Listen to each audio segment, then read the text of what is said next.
7 seeds in 7 minutes that I'm going to be growing and sowing this January. Aubergines, also known as eggplants in much of the world. You'll find that these belong to the tomato and potato family, but it's also worth noting that they are actually a fruit.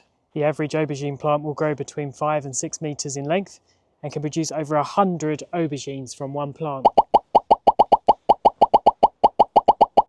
Aubergines like a long growing season, which is why I'm going to be planting in January. But just be careful you don't get too addicted to them, because each aubergine contains 0.01% of nicotine. Cut down on using too many pots. I like to sow these using my seed blocker. Simply add 1 seed into each block and just make sure they're well watered in.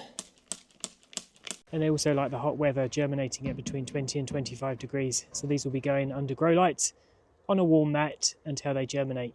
And according to Japanese legend, if your first dream of the year is about aubergines, then you're likely to have a fantastic year full of prosperity. Sleep well. Beans, but not the baked bean variety, unfortunately. Broad beans instead.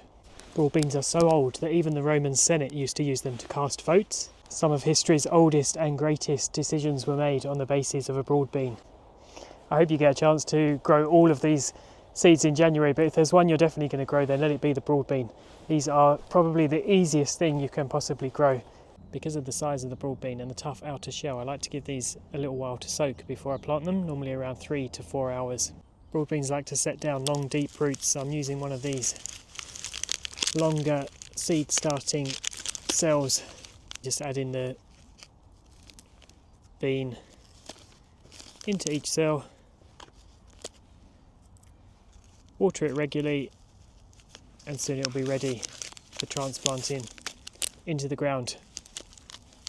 And when they do grow, look out for the stems, because I've been reading that they have square stems rather than round stems. On what is the coldest day of the year, you may be thinking this is crazy, but now's a great time to start planting your chilies. If you're feeling really adventurous, you might want to consider growing the Carolina Reaper, the hottest chili you can grow. As another warm weather crop, these are going to be planted up at home. For the chilies, I like to just start them off in little individual pots.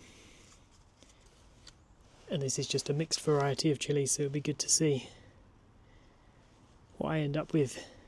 And the chilies will be joining the aubergines in the heat mat with the lid on, and then make sure you get the lights as close as possible.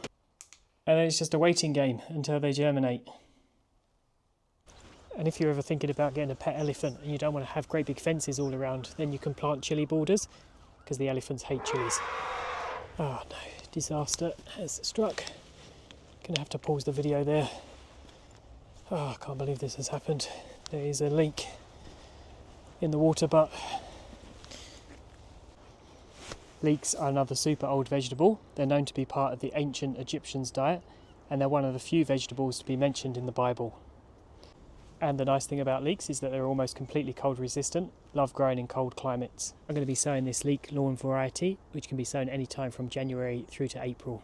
You can choose to sow these in modular trays or directly into the ground, but I like to choose a fairly big pot and then just add the seeds in there. Top them off with a thin layer of soil, and then just help with germination. Cover them with some cling film. And within 2 to 3 weeks you should begin to see the seeds appearing through the soil, and after 8 to 10 weeks they'll be ready to thin out and plant on into bigger pots or straight into the ground. At this time of year it's not all about the vegetables, you can also start thinking about flowers you want to grow. And one of my absolute favourite that I always start growing at this time of year is geraniums. Geraniums are native to South Africa and they love really warm weather, unlike today. They're known to be almost indestructible with their fuzzy little leaves that deter slugs and pests. One of the reasons I love them so much is they're particularly good at deterring insects that bite you, like wasps and mosquitoes. You can tell what a mild winter it's been looking at these geraniums. They were planted from seed last January and they're just beginning to flower again. So I like to add 1 centimetre holes into each pot and then add 1 in the seed. Cover them up gently. And the great thing about geranium petals is that you can actually eat them. They make great cake decorations. Delicious. And then these seeds go in with the aubergines and the chilies. Put the lid back on and get the grow lights going. Roll up. It's time to grow some onions. Earlier in the year we started growing onion sets, but now is a great time to grow onion seeds. I'll often hear people say, what's the point in growing onions because they're so cheap to buy in the supermarket? But did you know in the Middle Ages onions were used as a currency, so the more you grow the richer you could be. I'm going to be sowing the Globe Red Baron variety, and I sow these almost identically to how I sow the leeks.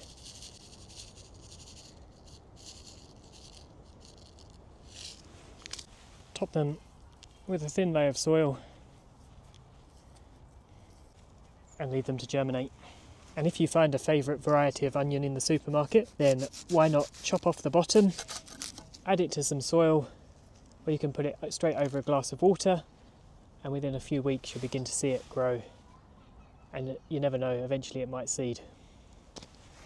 If like me you're a little bit on the short side, imagine how a lettuce feels as part of the great big sunflower family.